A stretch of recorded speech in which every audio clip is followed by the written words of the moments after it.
जो पर्यावरण है हमारी चिंता का विषय है। तो पराली के जलने में भी 90% की कमी आई है। 400 से ऊपर के AQI के डे हैं तो उसकी भी संख्या इस बार वो नदियों के प्रदूषण की चिंता को लेकर के जल शक्ति मंत्रालय काम कर रहे हैं। स्वाति मालवीय जी का भी जो यमुना को लेकर के कंसर्न था, देश में जीवन को जीने में, व्यापार को चलाने में, लोगों को उत्साह के साथ उद्योग धंधा खड़ा करने में बाधाएं खड़ी करती थी, उन प्रावधानों को समाप्त करके जन विश्वास को कायम करना माननीय प्रधानमंत्री जी की इस प्राथमिकता के आधार पर ही हम इस बिल को लेकर के आए।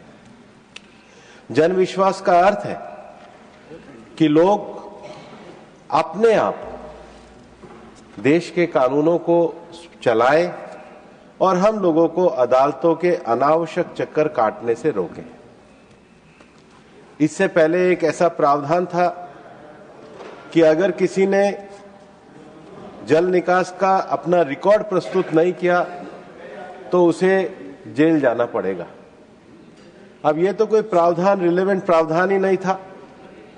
छोटी छोटी चीजों के लिए भी अगर जेल जाना पड़ेगा तो सामान्य जो सिविल जिम्मेदारियां हैं उसको हम जेल से बांध के नहीं रख सकते, व्यापारिक जिम्मेदारियों को जेल से बांध करके नहीं रख सकते। और इसलिए जो 1974 के वाटर एक्ट में ऐसे प्रावधान थे जो असंगत थे, जो अनावश्यक अवरोध पैदा कर रहे थे, जो सिविल लायबिलिटी को क्रिमिनल लायबिलिटी में परिवर्तित कर रहे थे, उनको समाप्त करके हम लोग इस कानून को लेकर के आए। लेकिन उसके बावजूद भी सेक्शन 25 और 26 में अगर कोई इंडस्ट्री बिना कंसेंट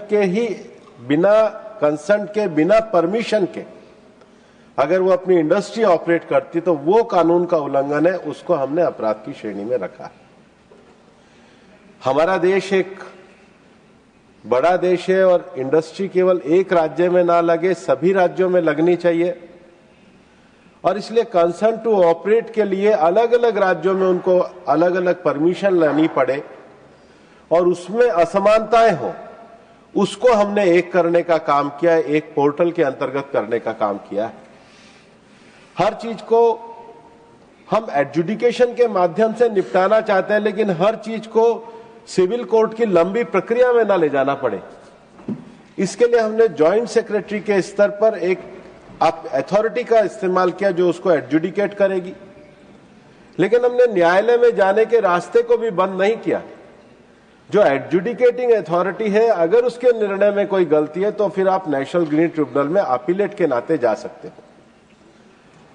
तो मेरा ये मानना है, माननीय प्रधानमंत्री नरेंद्र मोदी जी के नेतृत्व में जो ईज ऑफ डूइंग बिजनेस है, उसमें ये भी एक महत्वपूर्ण कदम है। सदन ने इसको पारित भी किया, इसलिए मैं सदन का भी धन्यवाद देना चाहता हूं, सदस्यों का भी धन्यवाद देना चाहता हूं। हम ये जानते हैं कि पंजाब में जिस तरीके से वहां का जो जमीन का जो पॉल्यूशन का खतरा है, हमने लगातार नोटिस भी दिए हैं। और मेरा ये मानना है कि पंजाब में सबसे बड़ी समस्या है, इस पर राज्य सरकार जो कार्य कर रही है, लेकिन ये सभी की चिंता है।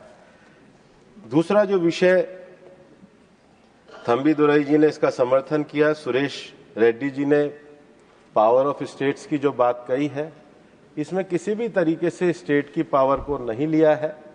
चूंकि भारत राज्य में अब आंध्र और तेलंगाना में दो जगह अगर कोई इंडस्ट्री लगाना चाहती है तो जब एक सीटीओ अगर एक जगह से मिल जाएगा तो दूसरी जगह ऑटोमेटिकली वो कर्नाटक में भी लगा लेगी, तमिलनाडु में भी लगा लेगी, ताकि जो परमिशन जब आपके पास एक बार है, कंसेंट टू ऑपरेट की परमिशन आपके पास एक बार है, तो बार बार हर स्टेट में जाकर के अगर हम कार्य करेंगे तो उससे हमारी परेशानी रहने वाली है। जीके वासन जी, माया नरोलिया जी ने भी इस और जांगड़ा जी ने भी इसका समर्थन किया है। फौजिया खान जी ने जो प्लास्टिक पॉल्यूशन और बाकी बातें कही है, और प्रफुल्ल पटेल जी ने भी जो सोर्स, जो वाटर रिसोर्स है उसकी बात कही है। ये सच है कि हमारे देश में सारी नदियां जो है हिमालय के ग्लेशियर से नहीं निकलती है। हमारे देश में बहुत नदियां जो हैं वो उस क्षेत्र से निकलती हैं जहां पर वन बहुत ज्यादा है। और देश के दक्षिण भागों को जो नदियां निकलती है उसका जो फॉरेस्ट एरिया है, और विशेष रूप से उस फॉरेस्ट एरिया को बचाने के लिए, उस फॉरेस्ट एरिया के प्रोटेक्शन के लिए हम लोग काम कर रहे हैं। मैं आपको कहना भी चाहता हूं कि संयुक्त राष्ट्र संघ की जो फॉरेस्ट की जो रिपोर्ट निकलती है उसमें माननीय प्रधानमंत्री जी के नेतृत्व में भारत फॉरेस्ट के अपने कोर एरिया को बचाने वाला दुनिया का तीसरे नंबर का राज्य है, और लगातार हम अपने फॉरेस्ट का जो एरिया है उसको बचाने में कामयाब हुए हैं। जयराम जी तो रिपोर्ट पढ़ते ही रहते हैं, एफए की रिपोर्ट है, ये ट्वीट करते तो अच्छा लगता है देश की उपलब्धि पे भी। मैं ये कहना चाहता हूं कि प्रियंका जी को गलतफहमी थी, मैं बंगाल में तो था लेकिन बिहार में नहीं था और दिल्ली में ज्यादा था। लेकिन मैं आपको ये कहना चाहता हूं और मैं बताना चाहता हूं कि चूंकि ये विषय जरूर जल प्रदूषण का है, लेकिन दिल्ली का जो पर्यावरण है हमारी चिंता का विषय है। हम 9 अगस्त से लेकर और आज तक लगातार हमने 6 बैठकें करी हैं। देश के हमारे कृषि मंत्री जी के साथ हमने हरियाणा, पंजाब, यूपी और राजस्थान में वहाँ के कृषि मंत्रियों के साथ भी बैठक करी है। मैं ये भी बताना चाहता हूँ कि अगर आप 2016 से तुलना करेंगे तो पराली के जलने में भी 90% की कमी आई है। मैं मानता हूँ कि अभी स्थिति में और सुधार करने की आवश्यकता है, लेकिन अगर 400 से ऊपर के AQI के डे हैं तो उसकी भी संख्या इस बार तुलनात्मक रूप से लगातार कम होते जा रहे हैं। लेकिन जो मानव आधारित एंथ्रोपोसेंट्रिक जो गतिविधियों के कारण, चाहे डस्ट पॉल्यूशन हो, व्हीकल पॉल्यूशन हो, इंडस्ट्री पॉल्यूशन हो, उन सब विषयों पे हम लोग काम करें। और कभी सदन में ये प्रश्न आएगा तो निश्चित रूप से, चूंकि ये विषय आज की वार्ता का नहीं है, मैं खुल करके जवाब और सरकार के जो ईमानदारीपूर्ण तरीके से प्रयास हुए हैं उसकी सार्थक चर्चा भी इस सदन के सामने करना चाहूँगा। हमारे राम जी ने जो नदियों के प्रदूषण की बात करी है, वो नदियों के प्रदूषण की चिंता को लेकर के जल शक्ति मंत्रालय काम कर रहे हैं। स्वाति मालवीय जी का भी जो यमुना को लेकर के कंसर्न था, शंभू पटेल, मस्तान राव जी और लहर सिंह जी का विषय था, उनको भी पूरे तरीके से एड्रेस करने के लिए सरकार कार्य कर रही है। जया जी ने जो विश्वास और होप की बात करी है, मैं आपको विश्वास दिलाना चाहता हूं कि ये बिल तो हम ऑलरेडी लोकसभा और राज्यसभा में पास कर चुके हैं। आज ये बिल केवल इतना ही आया है कि कंसर्न टू ऑपरेट और बाकी विषय जो मणिपुर में भी लागू होने थे, चूंकि अन्य राज्यों ने इसको अपना लिया है, तो यहाँ पर ये सदन अगर उसको इस विश्वास को अगर ये सदन अपना समर्थन देगा तो ये जो प्रावधान है ईज ऑफ डूइंग और ईज ऑफ लिविंग बिजनेस के, ये मणिपुर में भी लागू हो सकेंगे।